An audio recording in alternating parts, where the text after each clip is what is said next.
Are we on camera? Okay, so I'm gonna tell y'all a little story. And I just wanted to get, I'm just doing this for opinions because I'm freaking curious. And I think it's kind of comical. Here we go. A long time ago, I was a little girl. And this little girl went to school. When this little girl went to school, she was surrounded by a bunch of white people. And there was nothing wrong with that. This little girl was in Girl Scouts. And this girl sold more cookies than any of the girls in her troop, and then they all got booty hurt, and then they were over here trying to start some 5th grade drama, and she wasn't having that, but it was still fun as fuck, and she was pretty freaking lit. I mean, I remember like going to the principal's office and like getting in trouble because I was standing up for myself, or like, I don't know, hustling candy. I would get wood. Okay, I was raking in the dough, and then this other jealous girl turned me in, even though she was doing the same damn thing, because she was jealous of how of my revenue, my entrepreneur success. Long story short, this little girl was used to being around white people, and I never thought that it was a thing that I was like, I knew I was different. I looked different. My hair was different. My culture was different. It was this, you know, it just wasn't, I didn't think I wasn't black or socially black for any sort of reason. And this is when I get to what I like to call the Oreo effect, or the perceived Oreo effect. When I moved to Texas, okay, first of all, skirt, I never had a black person in my class before. Like, I've never had black students, black teachers, black anything in my school. And it was always just me and like some other kid named Otis, which I think is a horrible name. And I still feel bad for him to this day that his parents named him Otis. But nevertheless, there was only white people.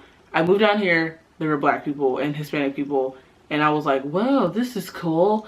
Maybe I can make some brown friends and we can be brown besties and go to the park and be brown together, right? And you know, I was really excited when I started seeing brown kids come into my class, but it kind of turned me off because when I started talking to these little brown kids, I was being told that I wasn't black anymore. And I'm like, okay, so like, what the fuck do you mean that I'm not black? Like, what do you mean by that? And I was like hella confused. But then they would justify it with, oh, well, you like to read, so you obviously ain't black. Or you like to study Japanese, so you obviously ain't black.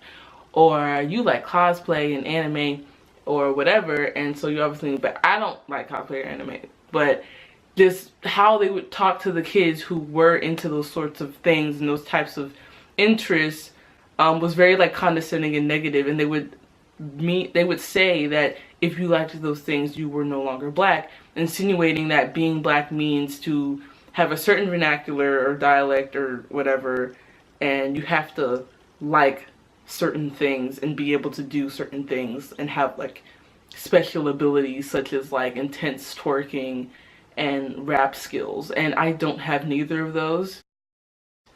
And so it was just a very awkward time because apparently socially I wasn't black, and I wasn't Oreo, white on the inside, black on the outside, you know, bleached of culture. And I remember growing up, like in my family, like when we would go to Thanksgivings, right? We would go to Thanksgivings and everybody was like, oh, Savannah White, she can't dance. Like, I know I can't dance. Like, you know, I know I can't dance. I know I can't rap. That's why, you know, I don't rap and I don't dance. But I never thought that that would take away from my color, and apparently it did. So it would piss me the hell off when it was my family. But when I started hearing it like at school, it was like irritating to the point of me wanting to just isolate myself from the crowds.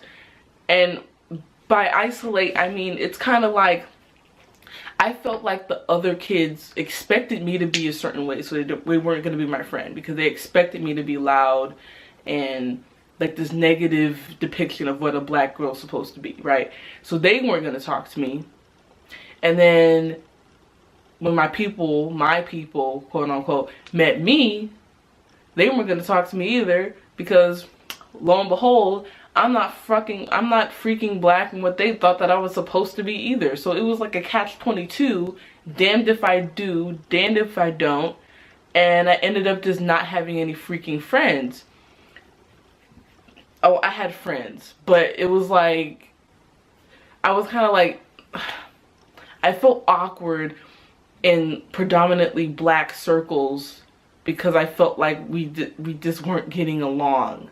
And you would think it's the opposite, because I was so excited to be at these schools and be around people that were like me and looked like me, because I like my whole life, like I said, you know, I was in a predominantly white situation, so it was cool seeing people with hair like mine and noses like mine. But at the same time, it was like, oh wow, like now I'm white because I like to read a book and study for my tests.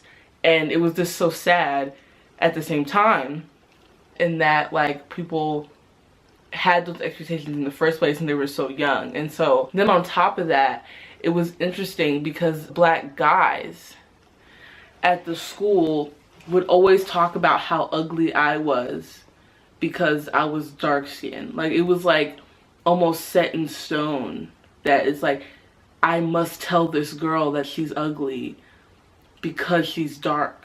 There's no way around it. Like it's my true soul calling to make sure that this girl knows that I don't think she's attractive, because my opinion is like the law of the land and she's dark.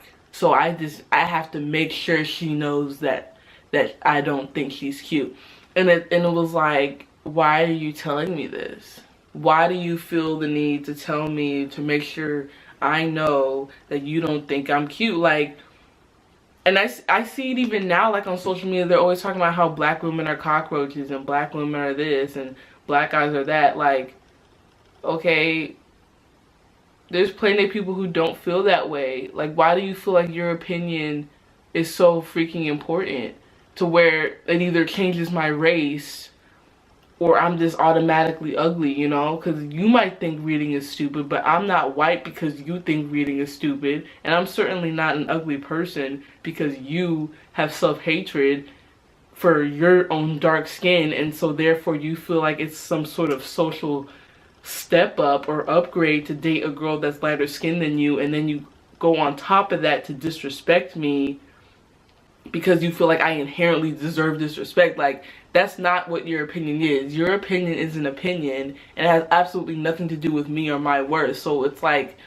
it's just like so interesting to me. And I was just wondering what y'all's take was on that, because I'm like, you know, I'm not the only person who's gone through this, because I see it all the time on social media and stuff like that. But just people's experiences I kind of want to hear about. You know what I mean? Like, I liked this one guy one time and it pissed me off because it was like, at school I wasn't black enough to be anybody's black friend, so it was weird. And then we would hang out and he totally had a crush on me, okay? He had a crush on me.